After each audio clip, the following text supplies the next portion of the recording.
Lahat tayo ay may mga desisyong pipiliin at landas na tatahakin, kagaya nila Seminarian Arwel, Seminarian Daniel, Seminarian Mark James at marami pa natin mga kapanalig seminarians. Kasalukuyan silang naghahanda, inaaral, ipinapanalangin, at humihingi ng gabay mula sa Espiritu Santo ang landas tungo sa kabanalan. Ipanalangin natin sila na laging sumunod sa tawag ng Diyos.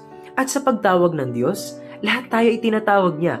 Walang masama kung ating susubukan. Malay mo, hinihintay ka lang pala ng Immaculada Concepcion dito sa Oval upang ikay makapasok na rin dito, hindi ba? Kung may mga katanungan at nais makipag-ugnayan, tiyaki mag-chat dito sa official Facebook page ng seminaryo, Immaculate Conception Seminary.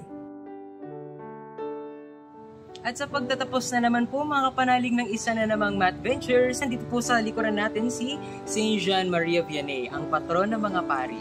Patuloy natin ipanalangin ang ating mga pari, ang mga nagpapari at magpapari pa lamang. Ipanalangin natin patuloy silang tumugon sa tawag ng Panginoon. Magkita-kita po tayo mga kapanalig sa susunod na Math Ventures. Kita-kits. God bless us always mga kapanalig.